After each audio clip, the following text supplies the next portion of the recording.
wafdi ballaaran oo hogaaminayo madaxda dekedaha Soomaaliland ayaa soo gaaray magaalada Laascaanood waxaana wafdidaasi soo dhaweeyay maamulka heer gobol iyo heer degmo ee gobolka Sool.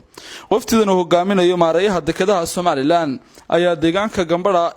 ee bariga gobolka Sool ka dhagax dhigay dekad qalalan oo qaranku ka hirgelinayo deegaankaasi isla markaana lagu kala wareejin doono kontendarada waaweyn iyo alaabaha kale. waxay imanaysaa dekedan qalalan Dryport Gambadha Gambadha sorry marka halkaas customkii baa ku yaala waxa ku yaala guriyihii nimadii shaqaalaha customka iyo dekadii kale dekada joogay ayaa ku yaala halkaas lagu cashuurayaa halkaas lagu iibsanayaa halkaas dibadna ganacsatada ay kala sii baxaysaa intuu ka iman lahaa Laascaanood kale ilaa Burbur iman lahaa halkaas badacadu lagu keenaya Gambadhu ka iibsanaya marka Sooliya sanaag wadi halkaas ka ay uga dhow inay Burbur ugu yimaadaan halka waxa arkaysaa qaarna baabuurkii baa sida Burburka keenay oo ka dejinayo wiishashkii qaarna waxa ku baabuurta ku sii raraya waa ku sugaya midna uu keenaya kii kale leebsadana waa laga raraya halkaas halka saaray oqaashay wax garadka deegaanka Gambadha ayaa soo dhaweeyay dekada qaranku ka hirgelinayo deegaankooda u mahadnaq celinayna shaqada laga qabanayo degmada Gambadha degmaan rabnaa in looga dhigo hawshan laga qabanayo dekada qalalan hadii Ilaahay inoo garto lagu kala wareejin doono bari iyo galbeed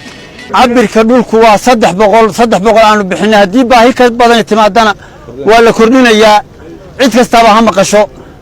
hadii baahidu ka badato 300 waa la kordhinayaa dhulku waa banaan yahay cid allaah iyo cidii wax ka qabanaysana diyaar baa loo yahay waa lagu soo dhaweynaya dekad iyo wax la mid ah wadana waa soo dhaweynayna hadii aanu nahay deegaanka Gambadha uga mahad celinayna sida qiimaha iyo sharafta leh ee noo soo dhaweyseen sida qiimaha iyo sharafta leh halka kan noogu maamusteen maarayaha dekedaha Soomaaliland Saciid Xasan Cabdilaahi maayirka degmada Laascaanood Cabdicasiis Xuseen Maxamed iyo gudoomiyaha gobolka Sool Cabdiqani Maxamuud Jire intii ka warbixiyay dekada qalalan ee maanta laga dhagax dhigay deegaanka Gambadha oo u sii gudbiya wadamada jaarka aynu nahay iyo waxaynu dalkeena uga baahanahay runtii goobtan waa goob muhiim u ah dhaqaalaha dalka Soomaaliland daraasad dheer markii aanu ku sameynay Gambadha waxay noqotay goobta ku haboon in laga fuliyo mashruucan isaga kaasoo soo kordhin doona shaqaale iyo dhaqaalaba waxaan mar labaad iyo mar saddexaad u mahad celinayaa dhammaan ummadda ku nool gobolka Sool sida karaamada leh ay noo soo dhaweeyeen waxa kale halkan aad uga hambalyeynaya ciidanka qaranka qaybihiisa kala duwan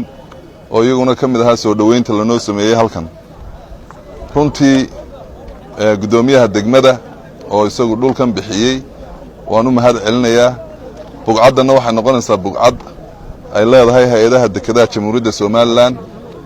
gudoomiye sharcigeedii iyo waraaqaheedina waan ka filaynaa dhawaan insha Allah gobolka waxa farxad weyn oo ah in maanta halkan bugcadda aad aragtaan oo cabirkeedu yahay 300 dadweynaha deegaanku ay bixiyeen dowladda hoose sharcigeedii bixin doonto oo maarayaha ku wareejin doono maalmaha soo socda in laga dhagax dhigo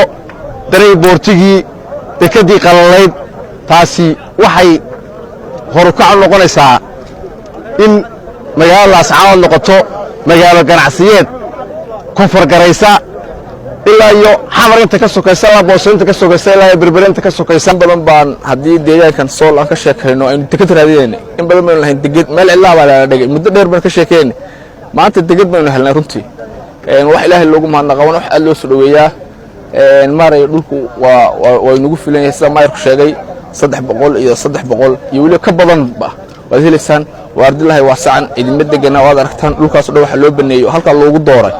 in aan dhulna cidhiidhi inagu noqon waliban qaran warbaahinta qaranka Soomaaliland